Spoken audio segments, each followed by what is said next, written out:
webinar. To start us off, we have Assistant Commissioner Mark Lee from GSA's Office of Policy and Compliance here to talk about the Policy Landscape webinar series and the objectives of the webinar today. So Mark, whenever you're ready. Oh, thank you very much, Julie, and good afternoon or good morning, depending on where you are in the country. Just want to thank you for joining our second Policy Landscape webinar of FY24. It's great to have the opportunity to talk with all of you about any new policies and initiatives that we have coming down. My Office of Policy and Compliance has been offering these Policy Landscape webinars for the past few years. About a year and a half now. And so if you're interested, please visit the GSA Interact page and search Policy Landscape Webinar. You can view and access previous webinars that we have. We appreciate the support that you've given to these webinars and look forward to continuing to provide you with information and resource to support industry awareness of existing and potential new policy requirements. So we've got a couple objectives for the webinar here today. One, want to provide some recent updates on the cybersecurity executive order, the recent prohibition on unmanned aircraft systems, and a prohibition on semiconductor products. All of this is making its way through the policy-making process. Next, we want to talk about GSA's automated process to remove non-compliant products that you probably know as RoboMod. RoboMod is a fast and automated process to identify and solve contract compliance concerns. Lastly, we want to give you some information around our transactional data reporting initiative, including our TDR maturation strategy, new data fields, and TDR data quality. Through the TDR initiative, this is transactional data reporting, we're able to get the information on what our customers, mutual customers, are actually buying, and that allows us to better serve them across the federal marketplace. I do want to note a couple disclaimers and important notes to our vendors before we continue. Just want to send a few ground rules for this webinar. One, this is an informational presentation to discuss the policy landscape, so no actions are required from industry after the information is provided. The information presented is based on current projection and assumptions. However, the information is dynamic and may change over time, so really important that you attend future webinars to get some of those updates. During the presentation, GSA representatives will not be responding to comments or questions regarding any ongoing federal acquisition regulation policy or rulemaking matters. Okay, with all of that out of the way, let me introduce the first section of the webinar, and we're going to be covering supply chain risk management. To kick us off, we have James Crow. James is the lead for the FAST Supply Chain Support Cell, and he will provide you an update on policies and initiatives regarding supply chain risk management. So go ahead and take us away, James. Good afternoon. Thanks very much. Thank you very much, Mark. So today, please, I'm going to share with you some movement that is happening in supply chain risk management, or SCRIM. Today, we're going to share with you some additional information. First, on the cybersecurity EO, or Executive Order 14028, better known as the Improving the Nation's Cybersecurity. I'll briefly chat about the FAR case 2023, or the supply chain security. Supply chain software security, and the CISA common attestation common form. The next topic will be on the American Security Drone Act, which bans the procurement or use by the federal government of unmanned aircraft systems that are manufactured or assembled by certain foreign entities, specifically calling out China, although there are some exceptions. Finally, for me, will be a brief chat on the prohibition on certain semiconductors, products, and services. Next slide, please. For the last several policy landscape webinars, we've chatted with you on the cybersecurity EO, improving the nation's cybersecurity, and several related open FAR cases, as well as their impact to industry. There are 11 different sections in this executive order, and I want to draw your attention to Section 4, which deals with the enhancing software supply chain security. specifically paragraph N. Paragraph N requires suppliers of software available for purchase by agencies to comply with and to attest to complying with applicable secure software development requirements. Proposed rules under development to implement Section 4N of this executive order, FAR case 2023-002, also known as the supply chain software security. The DoD, GSA, and NASA have proposed to amend the Federal Acquisition Regulation, which requires suppliers of software available for purchase by agencies to comply with and to attest to complying with applicable secure software development requirements in accordance with this particular section of the EO. So next slide, please. This EO directs the National Institutes of Standards and Technology, or more commonly known as NIST, to issue guidance that are identifying practices that enhance the security of the software supply chain. The EO further directs the Office of Management and Budget to require agencies to comply with such guidelines. So OMB issued 2 memorandums that play a critical role here. OMB memo 22-18, which is enhancing the security of the software supply chain through the secure software development practices, and an update, OMB 23-16, which is just basically just an update to that OMB memo that I just mentioned earlier. So both of these OMB memos reference a secure software attestation via a CISA, a common form, and the development of an artifact repository. This common form was released for public comment almost a year ago, and an updated form was released for public comments in the fall of last year. Following extensive stakeholder and industry engagement, OMB and CISA released the final form earlier this month. And just last week, the software attestation and artifacts repository went live. So what we're witnessing just this very month is the process by which it takes to execute and operationalize executive orders for the president and OMB memos. So next slide, please. We'll be on the American Security Drone Act of 2023. And I apologize, this will be really, really dense.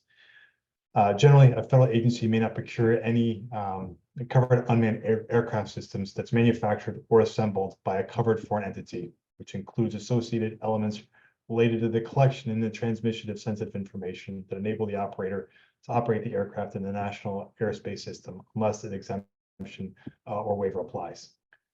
So section, I know it's really dense. Section 2 has a section dedicated to what it means. It provides a definition section for what a covered foreign entity is, but by and large, it's an unmanned aircraft system that's manufactured or assembled by countries viewed as national threats to U.S. national security, really calling out namely Russia and China. The pending draft FAR case 2024-002 responds to a requirement 1825F, which would require the Federal Acquisition Regulation Council to prescribe regulations or guidance on the prohibitions associated with the procurement of these unmanned aircraft systems. So the next slide, please, will be on the prohibition of certain semiconductors and products and services. So the NDAA, or National Defense Authorization Act, contains 2 specific prohibitions regarding the procurement and the use of foreign semiconductor products and services from specific Chinese companies and other foreign countries of concerns that will come into effect in December of 2027. Part A prohibits the procurement of electric parts, products, or services that include covered semiconductor products or services. And Part B goes a bit further by prohibiting the procurement of electric parts and products that use other parts or products. So a covered semiconductor product or services is defined as a semiconductor product, a product that incorporates a semiconductor product, or services that utilizes such a product that's designed, produced, or provided by specific Chinese companies, specifically the Semiconductor Manufacturing International Corporation, or SMIC, the Shenzhen Memory Technologies, or CXMIT, and Yangtze Memory Technologies Corp, YMTC, or any of their subsidiaries, affiliates, or successor entities. So this term is also used to define components that are produced by or provided by an entity owned, controlled, or otherwise connected to governments of foreign countries of concerns. So finally, there's it instructs the FAR Council to implement the prohibitions under this section within 3 years after the date of enactment, which again will be in December 2027. So I know this is very, very dense. There's certainly be more to come in the following landscape webinars, but certainly more to follow on this serious prohibition. That's it for me, please, and I'll pass it on to my colleague, Julie Green.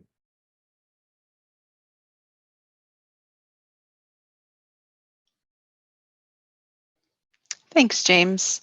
I'm Julie Green, Procurement Analyst from the Office of Policy and Compliance.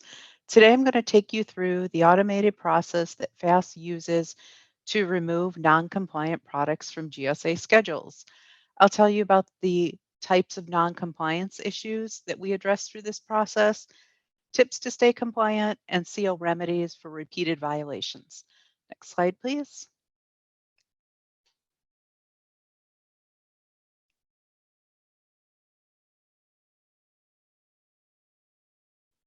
FAST uses an automated process to identify and streamline the removal of non-compliant products from GSA contracts. We call this the RoboMod. The RoboMod isn't a new process. It's been around for about 5 years. And over time, we've expanded the types of compliance issues that are included in our RoboMod. Most recently, we've started to combine different types of compliance issues into a single round of RoboMod. The RoboMod is a useful post-award control to help us manage our GSA schedule contracts and reduce risk, all with minimal effort on the part of the COs. It helps us to stay compliant with executive orders, FAR clauses, GSA and FAST policy, and it protects the GSA brand as the trusted source of supply. The process begins with data analysis, and we employ a team of subject matter experts to flag areas of concern. We draw on insights from different sources, including manufacturing data, third-party data providers, trusted wholesalers, and even some of the data that your company provides to GSA in order to identify potentially non-compliant products and misrepresentations. So the data team devises a list of flagged items, and next we provide that to COs for authorization. Following that, a modification is issued, and that takes the non-compliant items off of contract. And finally, the last step of our process is removing the items from Advantage. Next slide, please.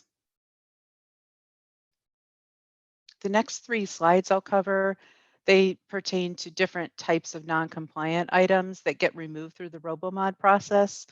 So we remove products that are non-compliant with the Trade Agreements Act, those that inaccurately list the country of origin as US. We also remove essentially the same products as Ability 1 items, since Ability 1 products are mandatory purchase items for federal customers. Commercial products that have been deemed essentially the same as Ability 1 can't be offered on federal contracts. We tend to see a lot of ETS violations for office supplies, tools, cleaning products, but it can be for any commercial products. We also remove obsolete information communications technology equipment. Next slide, please. We remove unauthorized products, which are those items that contractors aren't authorized to sell based on information that's provided in the verified products portal. We remove refurbished, reconditioned, and repaired items that are outside the scope of the mass solicitation. And we also remove remanufactured items that aren't on a SIN that allows for remanufactured products. Or we remove remanufactured products because they're not properly identified as having an environmental attribute in accordance with the GSAR clause you see on the slide. Next slide, please. Another category of RoboMod deals with removing products that are prohibited for national security reasons. This includes Kaspersky lab covered articles, cover telecommunications equipment such as 889, Section 889, and prohibited product under a FASCA order. Next slide, please. Our RoboMods focus on prohibited products. That focus on prohibited products are identifying more than just Kaspersky and the 5 named Chinese companies under Section 889, because Kaspersky and Section 889 prohibitions also apply to their affiliates and subsidiaries. Section 889 prohibitions apply to products that are manufactured by the named Section 889 companies, but are relabeled by another company, a practice known as white labeling. They also apply to components manufactured by the Section 889 Chinese companies. And to further protect our customers, we don't solicit for products that are solely compatible with prohibited products. And we ask contractors to remove any references to prohibited products from product descriptions in cases where the product itself is not actually prohibited. Next slide, please. So what should you do if you receive an SF30 deletion mod through the RoboMod process? I would say the number one thing is make sure you don't resubmit these products. The only time you should ever resubmit these products is if you have proof that an error has been made and that evidence has been provided to GSA and provided by the CO. Contractors should leverage the product list that's included in the SF30 to strengthen their internal controls. Please be sure to review the reason code that's included in the product list in order to understand the reason an item was removed and what contract term it violated. And please keep in mind, though the RoboMod removes products from contract and GSA Advantage, you'll also need to remove products that are included in your price proposal template, known as Tab A. You'll have to take them out of Schedules Input Program or the Electronic Data Interchange. And also please remove them from the contract price list if you have product listed there. If your contract is already migrated to the FAST Catalog platform, you'll need to remove these from the Price Proposal Template, Tab A. And lastly, if you sold any of these products, you're required to report the sale at both the schedule and order level COs. Next slide, please.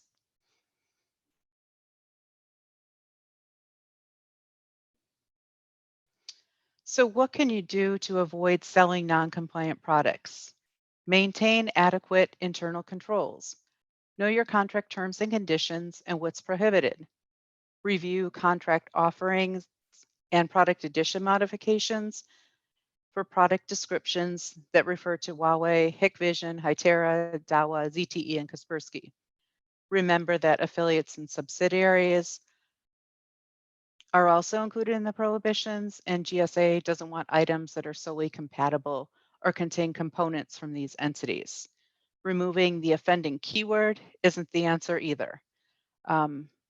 Know your true manufacturer down to the component level, and when offering high-risk items, be sure to verify both trade agreement and Section 889 compliance. And lastly, keep your catalog offerings manageable. Don't offer more products than you can effectively manage. Next slide, please.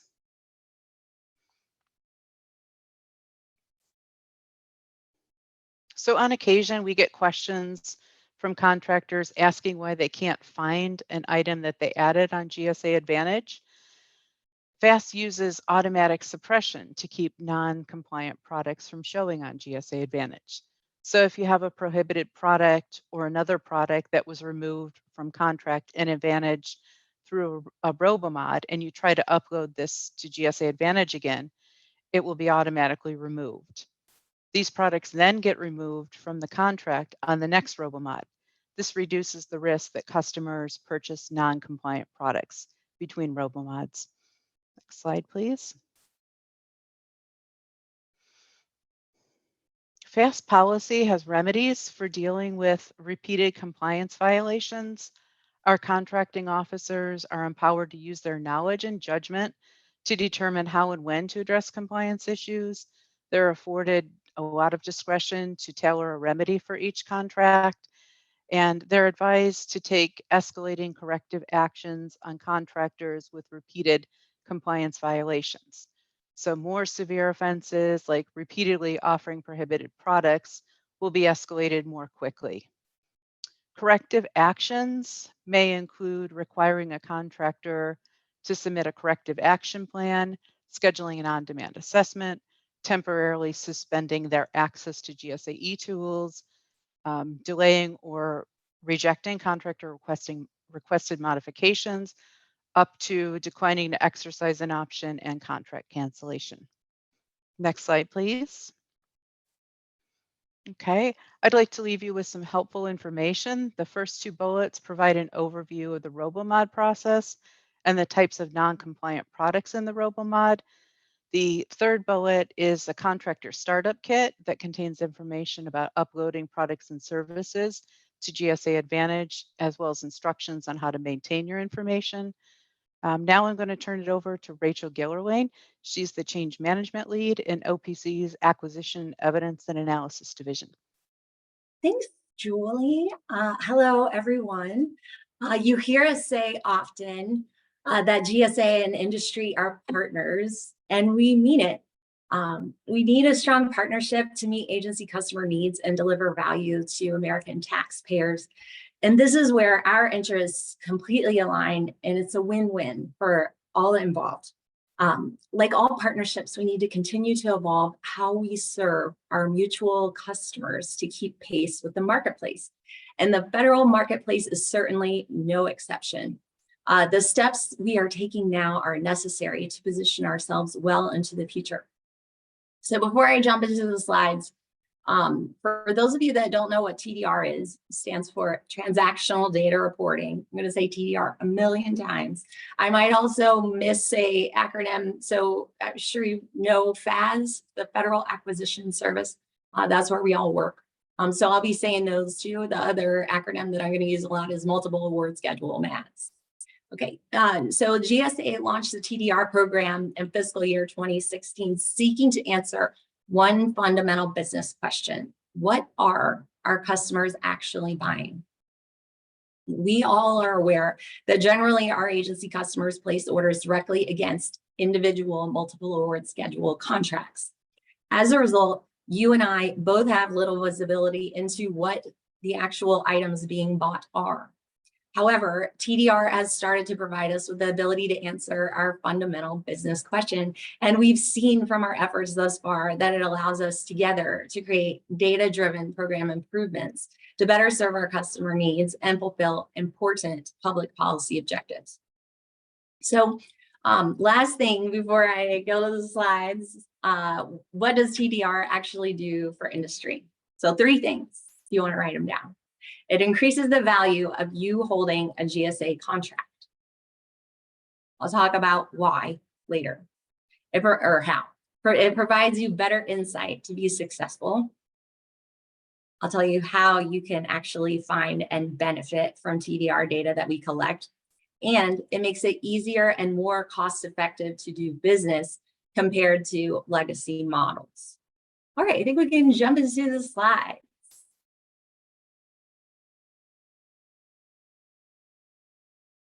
Next slide, please. All right. FAS has made a good deal of continued progress on our path to mature TDR data. We have a 4-pronged maturation strategy shown on the slide. First, classification-based management. We developed FAS-wide IPTs, classified our special item numbers on the multiple award schedule based on the recognition that varying areas of the program have differing needs and differing levels of maturity. I'll show you on another slide what the classifications are. We've also, prong 2, defined some rigorous expansion criteria. So our objective is to continue to expand the TDR program to include more and more special item numbers on MADs. We're using this criteria because there have been some concerns about the TDR program in the past. And we want to make sure that we've done our due diligence to ensure the SINs are ready for expansion. We, on prong 3, have matured our internal goals and defined some equities among various FAS-wide organizations. And we got lots of folks and teams involved on this project. And finally, accountability. So most interesting for you guys is the SESs have a metric specifically focused on TDR. We have to meet a certain match rate threshold, and we need to meet a certain number of SINs for expansion by the end of this year. So that's in everybody's performance plan, and it matters to them. All right, let's advance the slide, please. Okay, so our strategic foundation is data quality. This is an industry-based model that we used, and our objective is to remediate TDR data and mature it to the point that it takes us to the next level of answering that fundamental business question: what are customers buying? So we already do compliance sweeps. Some of you guys know this for non-reporters. So if you don't submit your monthly TDR report, we come and tell you, please submit your report. Completeness is referring to how complete is the data set. Does it account for everything submitted? TDR data is regularly used and reviewed by teams in the business portfolios, and we have some outreach happening directly to vendors that is working, and we are increasing the quality of our products data. The factor of consistency, we are deploying some soft flags on select fields that are going to affect you starting in Q3.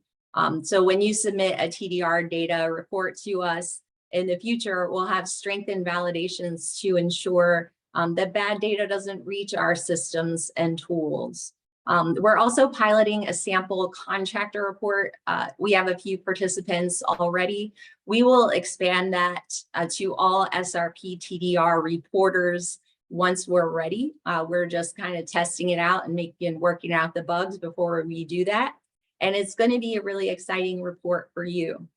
It will show you exactly where you stand in regard to your TDR data quality, where potential issues may exist, and where risk might pop up. It's a really good report, and we're excited to share it with you when it's ready. In regard to accuracy, does data represent what it's really supposed to be? We are launching IOA assessments with a new TDR question in fiscal year 24. So if you've ever been part of an IOA assessment, they come in and look at your data, give some feedback, and then return the report to the contracting officer for review. So we have a specific question that's focused on that. And that's really the only way we can make sure you are really selling what you tell us you're selling, is to have somebody go and look. Accuracy is the hardest one to assess and ensure that we're meeting, but we are working hard to strengthen our oversight interventions. Timeliness. So you got your report that's due every Friday, excuse me, it's due every month. The reporting month after the transaction occurred, that's already a deadline. We're also, this is another area where you'll have to come to other briefings. We have a FAS catalog effort. So I mentioned the fundamental business question for TDR is what are customers buying? The fundamental question for the catalog effort is what's for sale? So we already have the Advantage catalog, but for services and other types of offerings, that doesn't work. So we've got this new catalog effort for capturing all of our catalog data in an automated way. And we are going to be validating your TDR data against your catalog day by day. So right now, we just have to validate against your monthly catalog. But as you know, your catalog can change at any point in the month. And this is going to give you fewer dings and more accurate results for us. So more timely, accurate, and comprehensive data compared to the static advantage catalog, which is our basis matching for matching today. All right, validity. We are adding some flags for manufacturer name, manufacturer part number, and unit of measure mismatches. We're supposed to be adding those in Q3. And the objective of that as well is to get data that we can rely on. And then uniqueness. So we are exploring the concept of unique identifiers for services. We already have the unique identifier for products as a manufacturer part number. That's what we use. For services at this time, we have a concept in mind, and we will share additional information with you on that once we have more things worked out. All right, next slide, please. Okay, I mentioned that we have 4 classifications. They are non-configurable products, highly configurable products, service contract act services. Those are things like janitorial, testing, lawn work, professional services, which is the more technical and professional occupations often sold at hourly rates. As I mentioned on the earlier slide, the reason that we are doing this is to ensure we have subject matter experts in place to evaluate the SIDS for when they are ready for expansion and to advise on oversight and compliance considerations. Thank you. Next slide. All right, here is the MAS TDR expansion criteria. Each special item number must meet all of these criteria to be eligible for expansion. There is a rigorous approval process that follows that, and we feel that these are very rigorous criteria. We're ready to meet them for non-configurable products. Our plan at this time is to expand to 69 additional non-configurable products by the end of fiscal year 24, because non-configurable for the most part is ready. If you could go back to the classification slide, following non-configurable, we have these other areas that are less mature in regard to data quality. So the timeline for expanding to SINs in those areas will be longer. Thank you. We can skip a couple of slides. All right. So one of the use cases that we wanted to share with you, you might be wondering, what is it that we do with TDR data? So one of the things that we do is share it back with you. We're publishing demand data every other month on the Vendor Support Center. I've included a link at the bottom of the slide, so when they're posted, you can check that out, but it's vsc.gov. And if you go to the market research page under MAS, you can find it. This is super useful for industry. So we did a study and found that 50% of the general supplies and services sales were achieved through 5,000 in-demand items. The power of that is we need to focus on demand data and high demand items.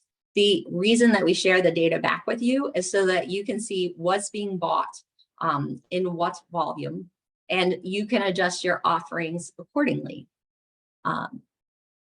Thank you. Next slide, please. All right. We are also providing the data back to you through compliance and pricing reports. These reports include,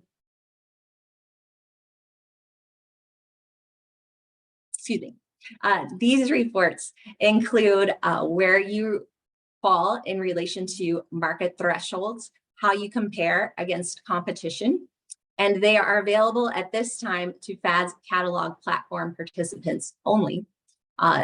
They will be more readily available as we add additional industry participants to the FAD's catalog platform. The power of this tool, because it's provided at the time of offer, is that you can consider your offer, how it measures up, and revise as needed. Let's move on to the next slide, please. Thank you.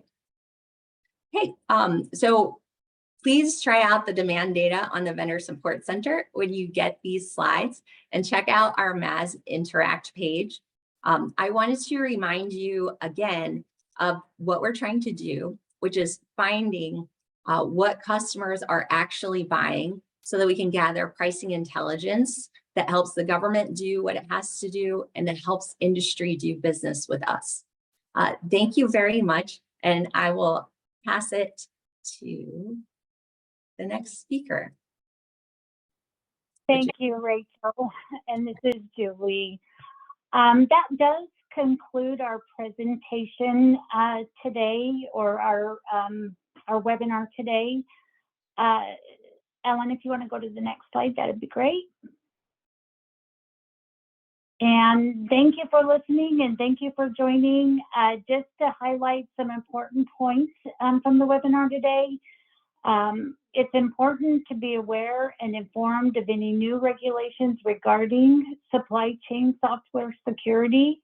It's also important to make sure that you familiarize yourself with the automated removal process of non-compliant products from the multiple award schedules. You want to really make sure that the products that you are offering under your MAS contract are compliant.